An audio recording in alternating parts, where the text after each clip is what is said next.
The hero has returned.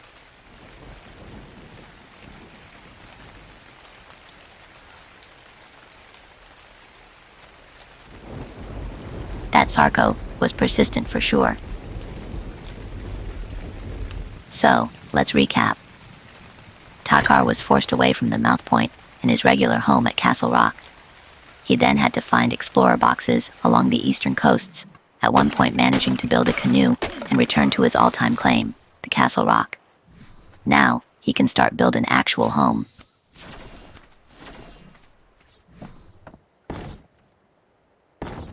Build smart, not hard. Using natural rock formations is a valid structural consideration. The 4 giant rocks at this place can't be destroyed, even by the biggest of dinos.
Old game, but its beauty is still admirable. If you have to ask. Yes, this is the nighttime gamma value I'm playing with. Not being able to see adds an additional layer of difficulty, but you get used to it and adapt. You can use a torch though, if you have the courage. I wouldn't recommend in early gaming Quetzals around, or even worse, anything big enough to climb this rock, like a Spino.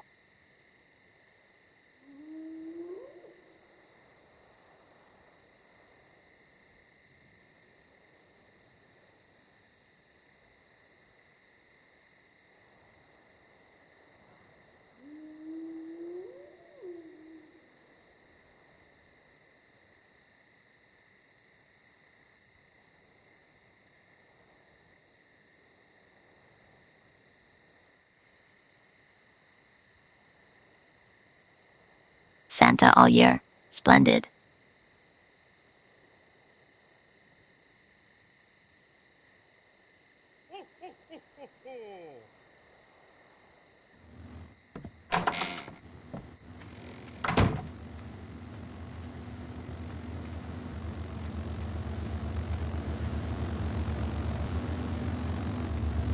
Nothing fancy, but still welcome.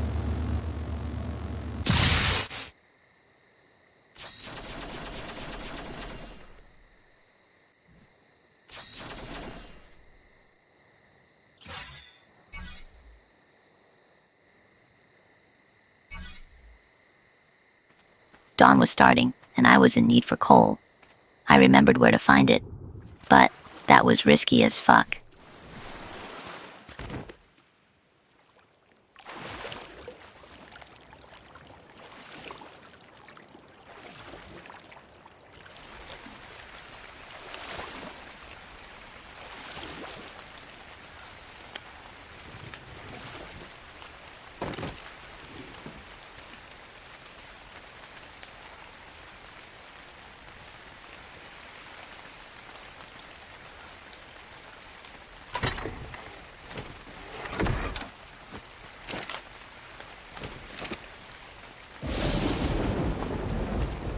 I was feeling the Spino's breath, but realistically, they probably didn't notice me.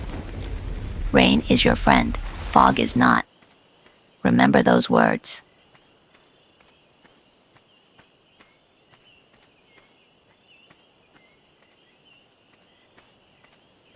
At this point, Takkar was desperate for experience and went to places that were off-limits before.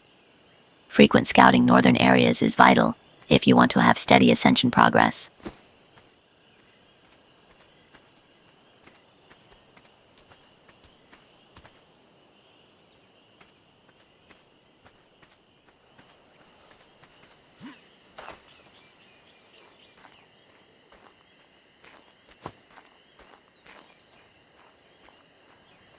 At least 2 rots of dimorphodons ahead. You can't see them, but Takkar can.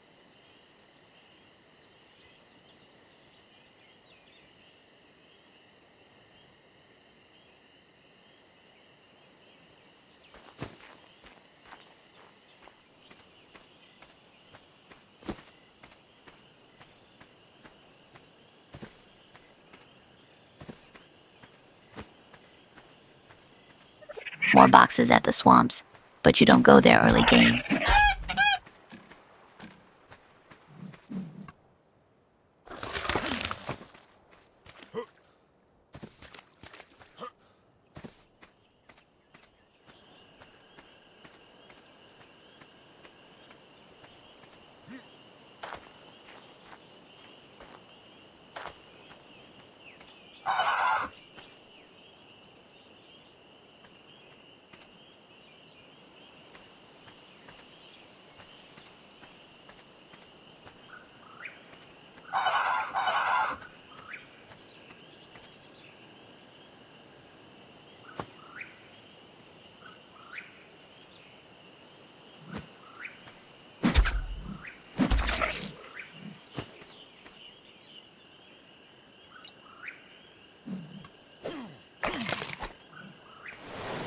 North of these waterfalls are 2 boxes. Sometimes you're lucky. Takkar approves.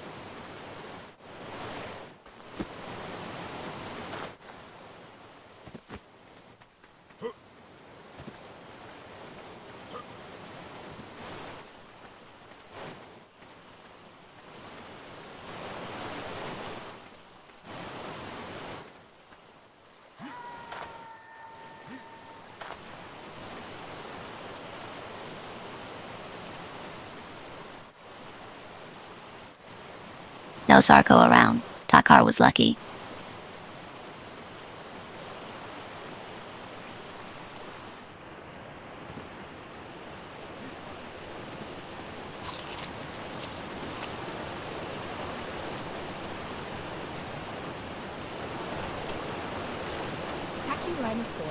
Number 1. Is a medium-sized herbivore unless it is attacked. Takkar possesses a particularly unique survival skill. The next one was quite a bit dangerous, because the area ahead is usually infested with raptors, titanoboas, carnos, and sarcos, and in worst case, all of them combined. Plus, the rivers are full of piranhas. But camouflage should seal the deal, and then just speed the hell out of there.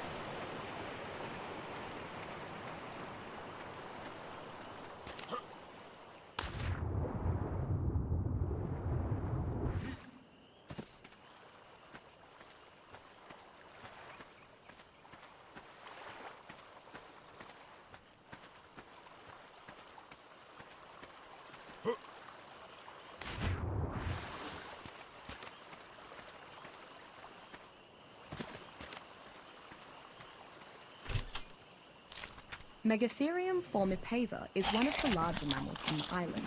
This is most shocking because it is essentially a giant sloth. If you crossbred it with an elephant and a bear. Because of its size and girth, the Megatherium is uncommonly resistant to being knocked unconscious. Despite primarily being a herbivore, a typical Megatherium is very intent on consuming the island's many insects. It is particularly adept at removing their insides without damaging much of the shell, maximizing extraction of chitin. The otherwise slow and peaceful Megatherium becomes faster and aggressive in the presence of these creatures. Megatherium is an incredibly useful creature to tame, so long as you don't intend to fight other tribes. Its enormity, high resistance to topo, and voracious attitude toward insects and arachnids makes it ideal for farming large quantities of chitin.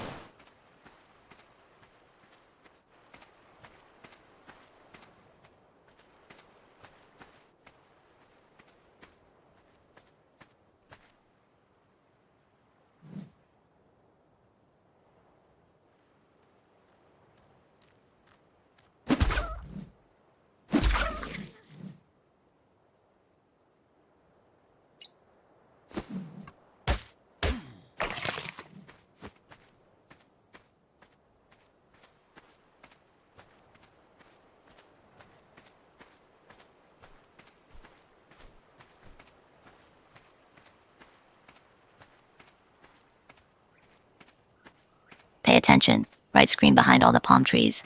A bloodstalker.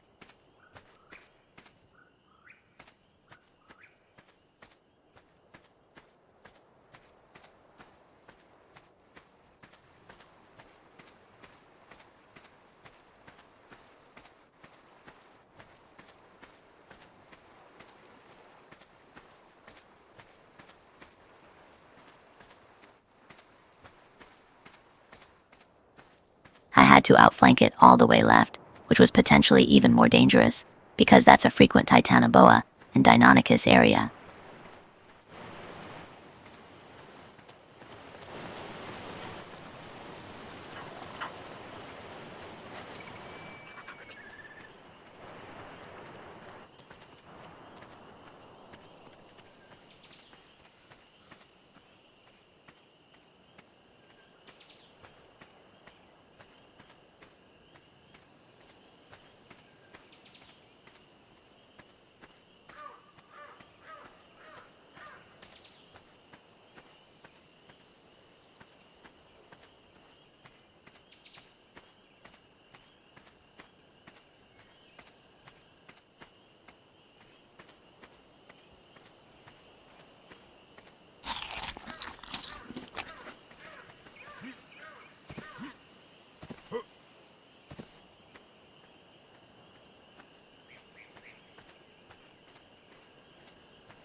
Harvesting bushes is vital and a painful grind, but it gets much easier once you've reached certain levels.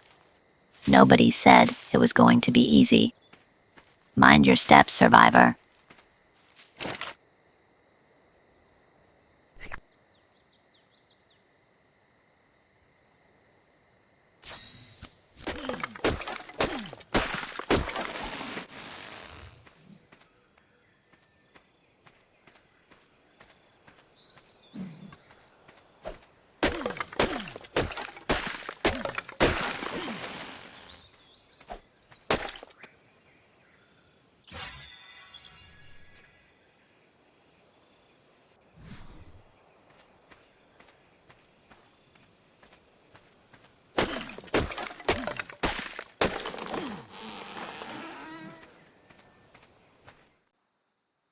Time for more well-deserved engram unlocks.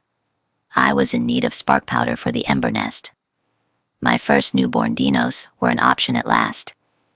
You're still not a survivor, Takkar, but you're also no prey, no more.